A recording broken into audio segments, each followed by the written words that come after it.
Hey there! So, if you really want to understand the day-to-day grind of the crypto ecosystem, it all comes down to one absolutely crucial concept: mining pools. Let's just dive right into exactly how these things work. Mining solo today is like buying a single lottery ticket. So, miners found a smarter way: pools. I mean, think about it. If you try to mine a major crypto all on your own right now with just your personal rig, you're literally going up against massive warehouse-sized data centers. The odds of your one little machine solving that cryptographic puzzle first and bagging the block reward, astronomically low. No way around it, it's a huge gamble. And honestly, for most of us, it's just not realistic anymore.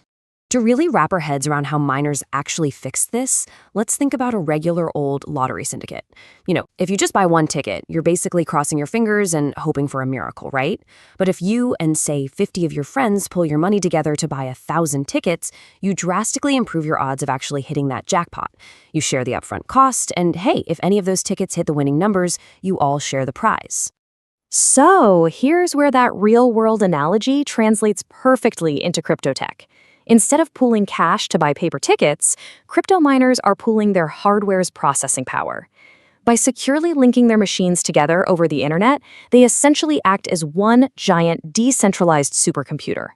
It's kind of amazing when you think about it. They aren't pooling money for tickets, they're pooling computing power to win blocks. And this pooling creates a super efficient 3-step workflow. First step, miners combine their computing power onto the network. Second, they use all that massive aggregated power to mine the block together, crunching the complex math way faster than anyone could ever do alone. And third, the best part, when the pool successfully solves the puzzle and wins, they split the reward. Now, you might be wondering how that split actually happens. Well, it's not just a flat, even cut for everybody. When the pool wins that massive block reward, it gets sliced up mathematically based on effort. Your specific slice of the pie is directly proportional to exactly how much computing power you pitched in. If your rig did, let's say, 10% of the work for the pool, you get exactly 10% of the payout.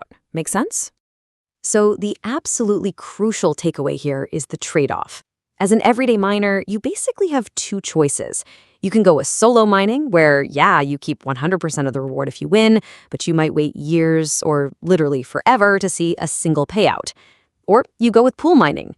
You sacrifice the dream of hitting that one massive solo jackpot, but in exchange, you secure a reliable, predictable income stream.